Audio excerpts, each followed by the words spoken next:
আসসালামু আলাইকুম রহমতুল্লাহ। আশা করি সবাই ভালো আছো। তো আজকে আমরা ১৪৫ পেজের বি পার্ট দেখব, আনসিন পার্ট। তো এখানে দেখতে পাচ্ছ একটি প্যাসেজ থাকবে। তারপর প্যাসেজ থেকে আমাদেরকে ৪ এবং ৫ নম্বর প্রশ্নের অ্যান্সার করতে হবে। এখন তোমাদের অনেকেই ভাবতে পারো যে এখানে তো অ্যান্সার দেওয়াই আছে, তাহলে আমাদের এটা দেখার দরকারই বা কি বা করারই বা কেন দরকার? তো আসলে এটা কিছু ট্রিক আছে। এই ট্রিক নিয়ে আমি আজকের এই ক্লাসে বলবো।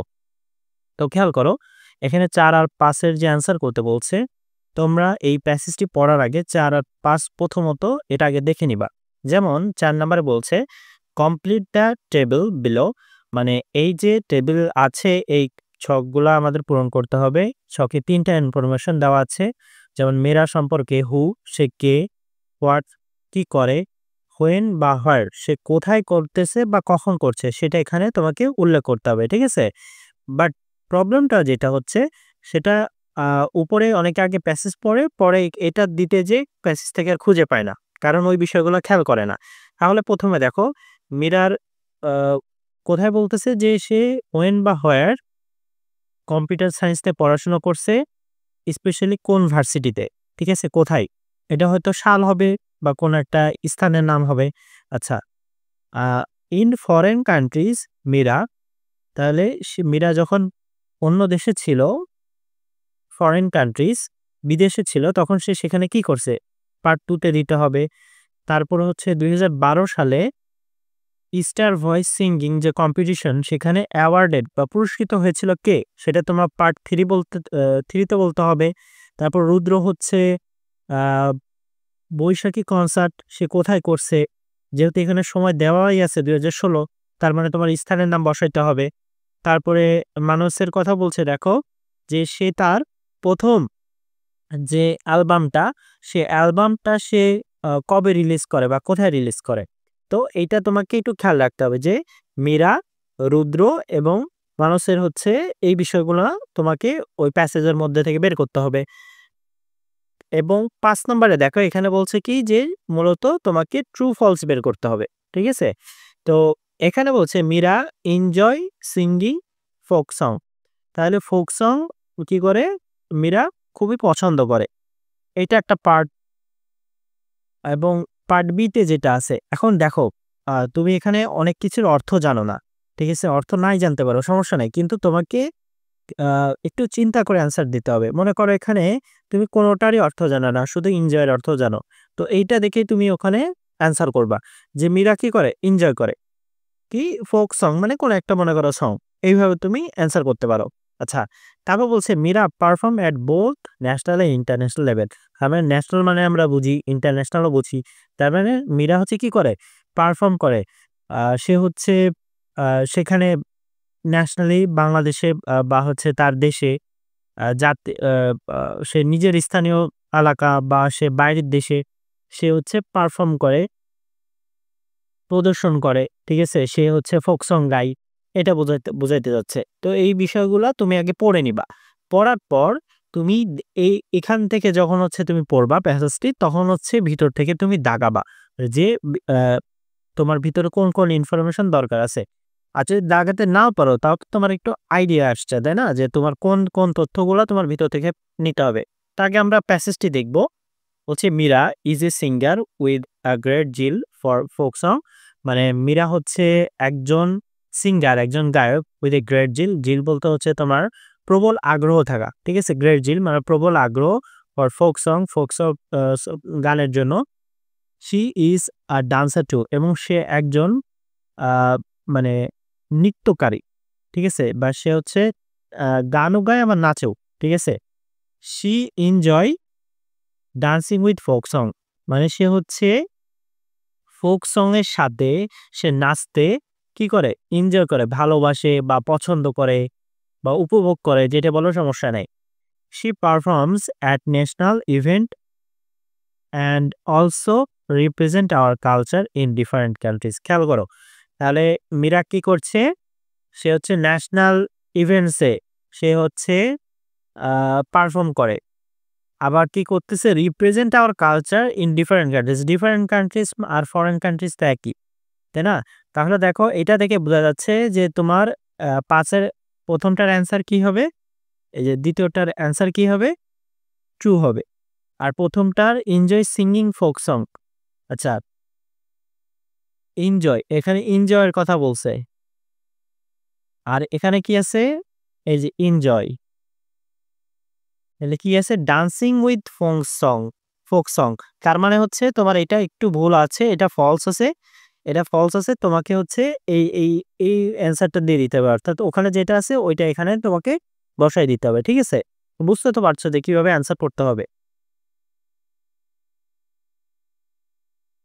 তো তারপর আমাদের প্যাসেজের পরবর্তী অংশ, beside singing she also studies computer science in university in China. তাহলে হচ্ছে সে কি করে? গান গাওয়ার পাশাপাশি সে চায়নাতে কম্পিউটার সায়েন্সে পড়াশোনা করতেছে। তাহলে আমরা এখানে প্রথমে কি দেখলাম? মীরা। মীরা হচ্ছে কি করতেছে? সে কম্পিউটার সায়েন্স কোথায় পড়ছে? চায়নাতে। এই দেখো এখানে হচ্ছে চায়না আছে। বুঝতে পারছো? তোমাকে আগে এটা পড়ে তারপরে তোমার ৪-৫ পড়তে হবে না। তুমি আগে ৪-৫ পড়ে কিছুটা ধারণা নিয়ে তারপরে প্যাসেজটা পড়বা। পরের part, Manas and Rudra are also two promising folk singers of our time. মানে আমাদের সময়ে মানস এবং রুদ্র তারা খুবই ট্যালেন্টেড বলতে পারো, বা তারা খুবই প্রমিসিং ফোক সিঙ্গার্স। মানে তারা হচ্ছে খুবই ট্যালেন্টেড। এখানে সব থেকে ট্যালেন্ট দিলে হচ্ছে বেশি অর্থ তোমার ভালোভাবে অর্থটা প্রকাশ পাবে।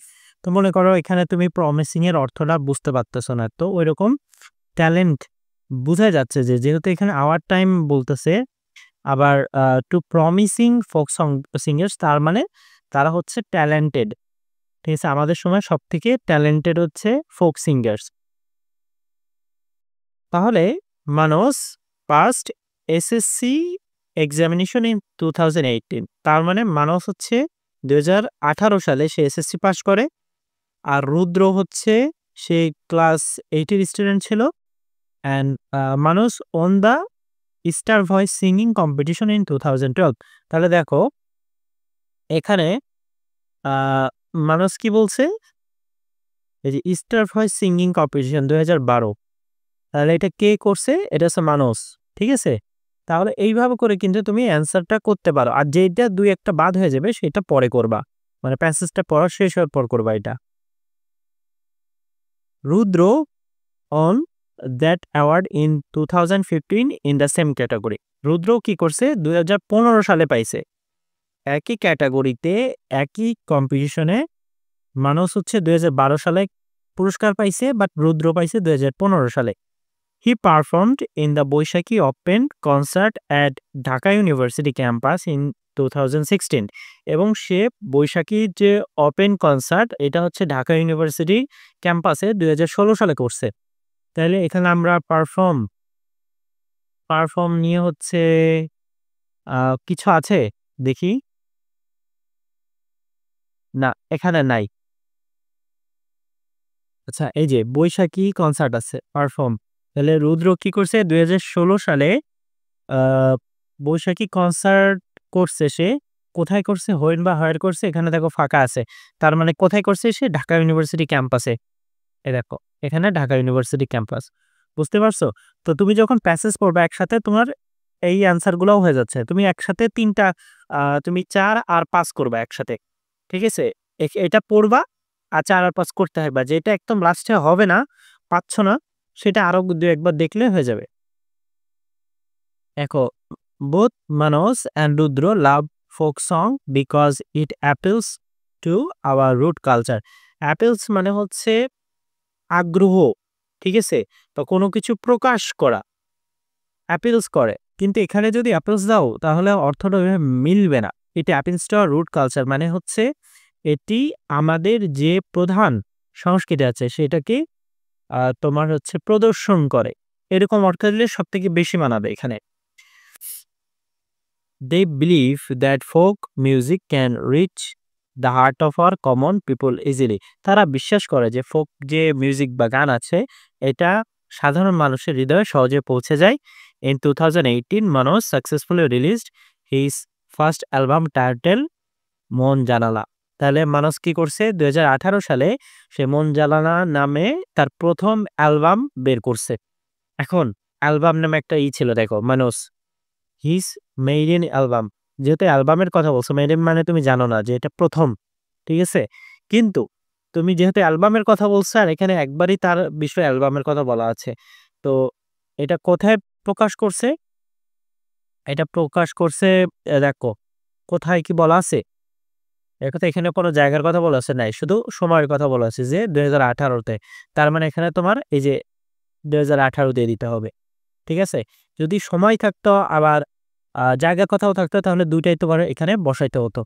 তো বুঝতে পারছো? দেখো তাহলে আমরা কি পাইলাম না, এখানে 2 আর 3 এর অ্যান্সার পাইলাম না, ফার্স্ট টাইমে পাইনি।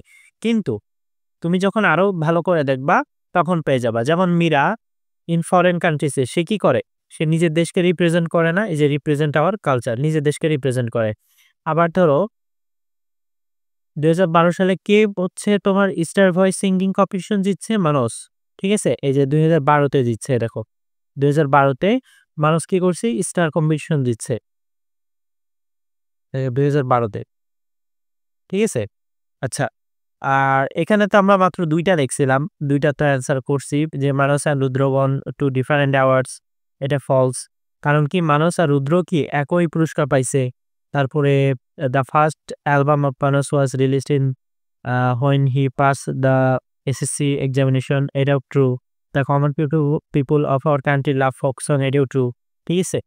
এটা তুমি সরাসরি পাবা না, এই যে ই নাম্বারটা তুমি সরাসরি পাবা না, ডি নাম্বারটাও সরাসরি পাবা না, তোমার তো অর্থ বুঝে এই দুটো অ্যান্সার করতে হবে। তো কিছুতে এমন থাকবে, যেমন এখানে 5 মার্ক, এখানে 5 মার্ক, 5 মার্ক 10 মার্ক, তো 10 মার্কের ভিতরে তো 2-3 মার্ক থাকবে যেগুলো তোমাকে অর্থ না বুঝলে তুমি পারবা না। তো ওইটার জন্য তোমাকে ভালো করে পড়তে হবে এবং রিভাইজ দিতে হবে। তাই হোক বুঝতে পারছো যে কিভাবে অ্যান্সার করবা। নেক্সট ক্লাসে আমরা বাকি পার্টটা দেখবো ইনশাল্লাহ। আনটিল দেন সবাই ভালো থেকো। আসসালামু আলাইকুম।